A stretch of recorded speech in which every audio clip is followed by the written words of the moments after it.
Children are blessings from God. You would all agree with me. And they need to be loved, guided, and protected by us. When I mean us, I mean parents, guardians, and caregivers. But unfortunately, in today's society, we hardly have time for them, and that makes them vulnerable to things that would harm them. One of the things, when I say vulnerable to things that would harm them, is sexual abuse. It's on the increase day by day. On Window on Abuja this week, we are going to look at child sexual abuse, what it's all about, the consequences, and how it can be prevented. My name is Fatima Umar Buba. Good to have you join us. Child sexual abuse or child molestation is a form of abuse by adults or adolescents on children using them for their sexual gratification. Well, like I said, it is something that has been in the increase in our society today, and children are so vulnerable to that. This particular report you're going to see is on child sexual abuse, its consequences, and what needs to be done. Watch and see. There has been an increase in the report of cases of sexual-based violence, especially the underaged in our society. These assaults are targeted at children who are aged 15 years and below. These innocent and vulnerable children are violated sexually by neighbors, relatives, school teachers, and sometimes strangers who take advantage of their age and vulnerability. Some parents saying they've reached settlement with the suspects. And so that's very serious. So our people need to know that we can't stop this crime if we continue to compromise and compound. Of course, rape is not compoundable, but they will still come. So all we need is that our people, those who have violated, should feel free to come and report. We promise them privacy, and we will investigate and prosecute, and we'll give them the needed privacy to avoid stigmatization. But unless somebody comes to make a report, the crime will continue. Worried by the alarming rate, security agencies like the Nigerian Police Force have stepped up efforts to seriously deal with these ugly cases of sexual abuse and violence against children. I think we have been creating awareness by meeting with the various groups. I know FIDA has visited me. I have also had meetings with traditional rulers and the rest of them. And we're always talking about these issues and other crime. Our work, protection of life and property, including preventing gender-based violence. While some of these cases of abuse are reported to the appropriate authorities, majority of the cases are believed to have been swept under the carpet or covered up for fear of being stigmatized or ignorance of the appropriate channels to approach. The Nigerian Police Force has created a gender-based unit. This Inspector General of Police, IG Solomon Arase, did that in 2012 when he was AIG Intelligence. He created gender units just to tell you the seriousness he attaches to it. And so all police divisions, if you go to one of my divisions like Gariki, for example, if you want to make a report on gender-based violence issue, you give in a private place, and that has been created through the Justice for All, J4. And so that is helping. Ignorance have also contributed in furthering the assault on children. Actually, there is a culture of silence when it comes to sexual abuse. When it happens, people don't want to tell their relatives, they don't want to tell their family or even their friends because you know the way it is in the society, in the communities, that person has been assaulted, she's a rape victim and all that. So, but the police is an ongoing thing. We need to continue to tell them that don't be shy. You need to speak out. So it's about escalating the noise around such issues. To stem this rising tide, many are of the opinion that more awareness should be created. Having plans to get it to the rural community. The religious organizations, we involve them in our sensitization activities so that they also, from the religious point of view, should know that gender-based crimes are crimes against humanity, and it should not be kept under the carpet. And to see that we also make this issue of making people aware that this issue of violence, especially on the gender, female gender, I mean, and the girl child sexual abuse is made known to people so that they will be very much aware and take precautions where necessary. Considering the impacts of sexual abuse on the victims, which include health hazards, depression, suicide, drugs, and school dropout. However, the cause of the atrocities is as a result of lack of moral values and godly principles. Disheartened that people are refusing this culture of silence is still persistent, and to my own view, I think this is one of the reasons why this problem of violence is still persisting in our society. By the time you ask them, do not speak out, do not report the cases where the authorities will take measures in order to stop it. I think we are not doing good thing to our society. We need to speak out, especially to appropriate authorities. It is okay if we are not ready to take the case to the police. The imams and the religious leaders could also play a major role in ensuring that these vices is curbed through their effort. It still all boils down to the fact that that person is the nature of the person, and the person have just come into the church. Because if you see someone that is genuinely a child of God, because when you look at it from the biblical aspect, you see that a person that is full of the Spirit of God will not do such thing.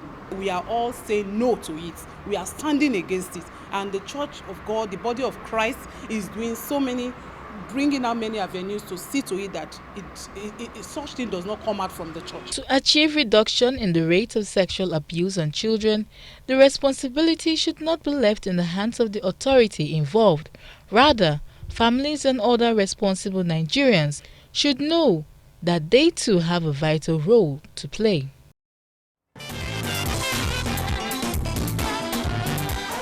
Sure, the report has said it all.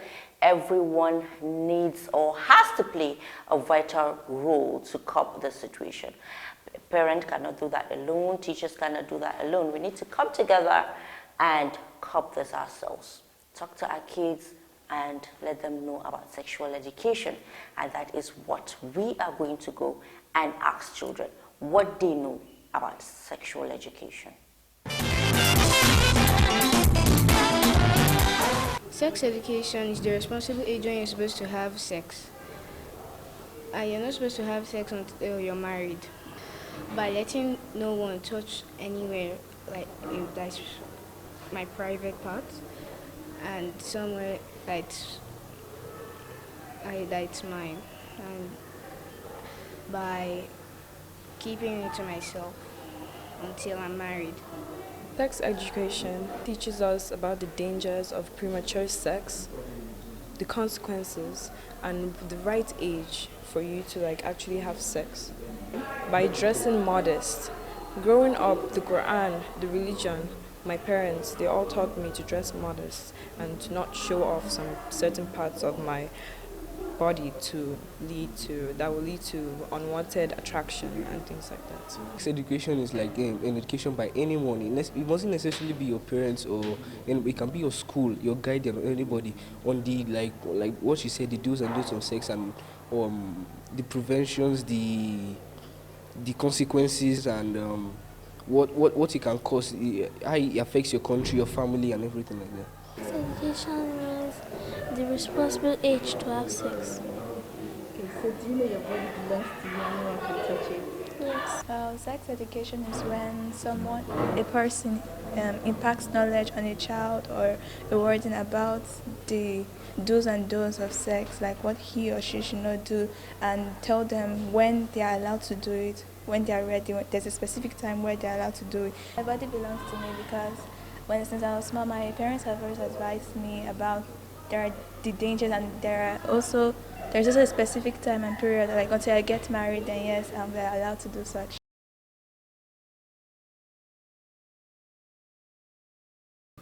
We try as much as possible to inculcate into them some certain values, and that is why in their guidance and counseling, they are free to ask questions, discuss questions.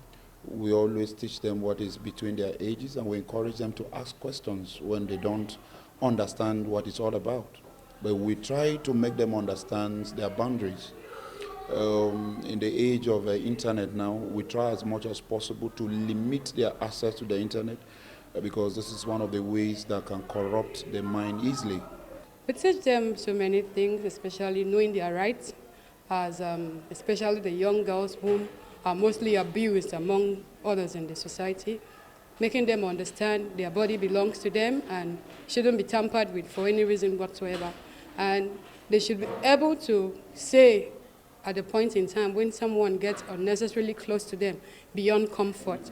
If you are associating yourself with the opposite sex, the thing you should do and shouldn't do. That is what we teach them about sex education. There are some of them that have one or two challenges because the challenge is because of the freedom to speak about it, to express themselves, because they feel that it's quite a very touchy area. But we have tried to make them understand that in these days of globalization, there is a need for them to understand the importance of sex education and to know when someone is actually coming close to them for one reason or the other, so that they'll be able to know if, for instance, a teacher uses a word that is not correct. They are free to approach guidance and counseling and discuss it, and it's taken care of. Most of the time, the challenges we face is when they discuss about their private issues. Most of them, they tend to shy away from the topic. We don't want to discuss it. And maybe from some of them, the family background they are coming from, most of the children, you'll be aware that they don't talk about any of such. So by the time you're teaching them in school, it's like you're exposing them to a bigger task that they've not seen before. So by that, it is a little challenging when they are not ready to open up to what they are being taught in class.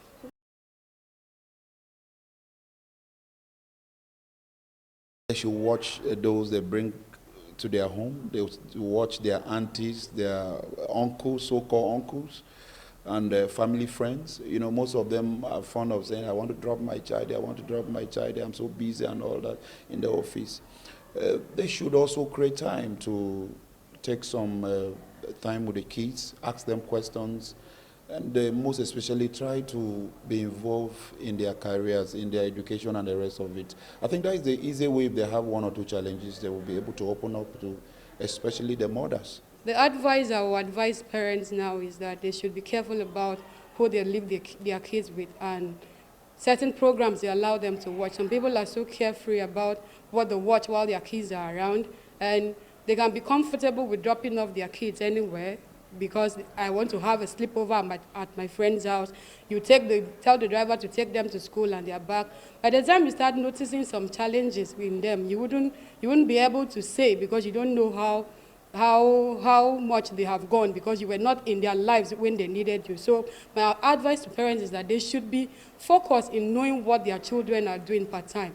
They should check them once in a while and encourage them as children to be able to know when someone is going wrong with them. So they should spend more time with their children. That is what I would advise. And watch the people they move around with. We earlier spoke with Mr. Ifeanyi Okekero, an expert on gender-based issues from the Society for Family Health, to tell us the laws put in place by the federal government to curb crime on sexual offenders. In Chapter 21 of the Criminal Code Act, under 77 Section 216, it speaks to indecent treatment of boys. So here we are not talking of just sexual harassment or sexual abuse being just for girls, but also for boys. And again, it says a person who unlawfully and indecently deals with a boy under the age of 14 years is guilty of felony and is liable to imprisonment for 7 years. Now the question is how many people have been found guilty or even tried. Then under Section 218, defilement of girls, now speaking specifically to girls, it said any person who has unlawful carnal knowledge of a girl under the age of 13 is guilty of felony and is liable to imprisonment for 14 years without canned. There are some places in the country where you're not only getting this sentence, but you're going to be canned and flogged as part of your punishment.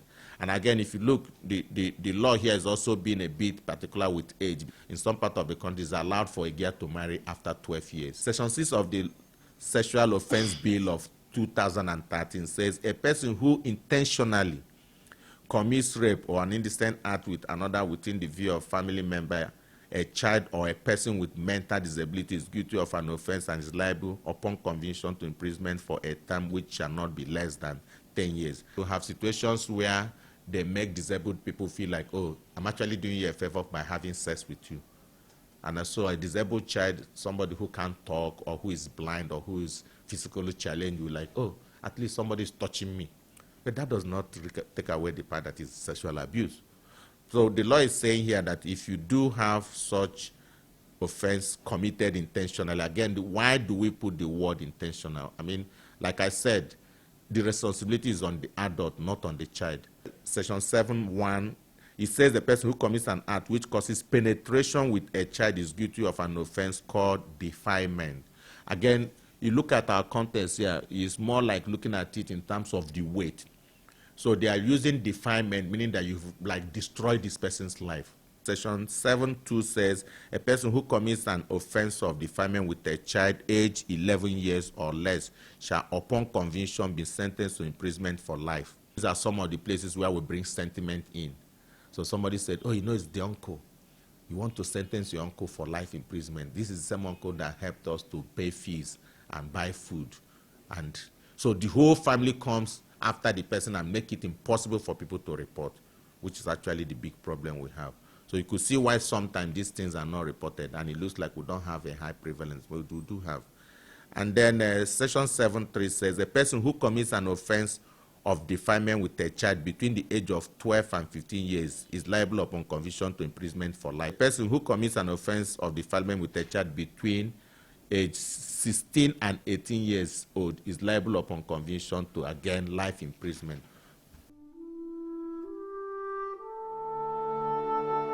We know there are measures, there are therapies, there are interventions that you need to take. But I can tell you that sexual abuse is something that lives with people for life. Nobody seems to forget them, especially when they are not happy with it, when they never wanted it. They were coerced into it, they were bullied and cajoled or tricked into it. So it has this psychological effect that it has on people that never leaves. But I think the first thing to do is for the family members to accept it and accept this child and actually work towards helping this child to get over it. Nothing easy, but it's something that has to be worked holistically so that the child doesn't feel like he's half fault. But unfortunately, what we see most times is that people tend to blame the child. Oh, why did you go there? Oh, why didn't you wear this kind of clothing? Oh, why didn't you run or do this? But like I said, there are circumstances that some of these things happen that the child cannot control. So I think the first thing is to educate the child, do a psychological and counseling for this child. Let the child also realize that, I mean, it's not your fault. It's not something that have completely ruined your life. And then also make sure that the immediate environment does not rub it in. They don't have to keep mentioning it and discussing it and making it look like, oh, that one. And then also, unfortunately, within our societal structures, this seems to also hurt the person in their older age. Assuming if this abuse results to pregnancy, for instance, how do you deal with it? Those are issues that we need to look at. Assuming if it leads to some ailment or some disability in the future that has something to do with the person's reproductivity, how do you manage it? So it's a lot. Sometimes it could be more complex than it looks. But I think the most important thing is for it to be noticed, for it to be discussed, for the child to be counseled, for the remedies to be there on the short term, medium term, and long term. And those are things that has to be worked out, and the society needs to support that. Thank you very much, Mr. Ifeanyi Okekero. That was a good one. Even though the laws that you have mentioned and all of that are so tricky, We should learn to read more on the laws, because we talk about molestation is different, something that is different from defilement, something that is different from rape and all of that. So we should be conversant with this law so that we don't pray that anything happens to anyone though, but we should learn to read on sexual abuses. And then now to the next thing that we have for you, talking about tips on how to keep your children safe, which is very, very important. Here are some tips on how to safeguard your children against sexual abuse.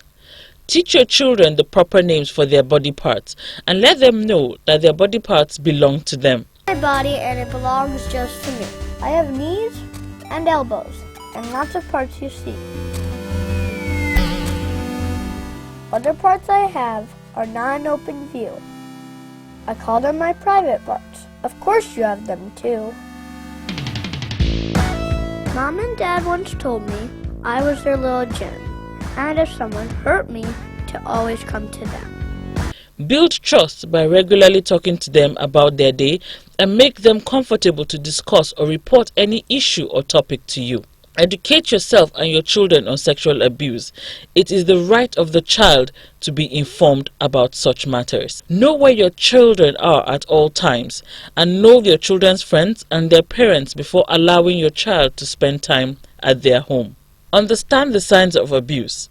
Sexual abuse is not usually obvious as bruises, but when you notice any changes in their sleeping, eating, mood, or any strange behavior, then they might have been a form of abuse. Take action if you suspect abuse. When an act like this occurs, it's advisable to sit down with a counselor, someone who is experienced in child psychology, to be able to connect with the child and understand everything that has happened. Usually in cases of rape or defilement, the child suffers a certain degree of trauma and is not able to give a breakdown of every single fact that occurred during the traumatic experience. So basically, the first thing to do will be to incorporate the services of a child psychologist. Whatever report is gotten from that psychologist can then be pushed forward to the police officers that will help in the prosecution of the accused person. Let's join hands and protect our children and create a safe environment for them to grow and thrive in. Tips on how to keep your children or your child safe from sexual abuse is what you have just seen, and it has actually brought us to the end of the program today.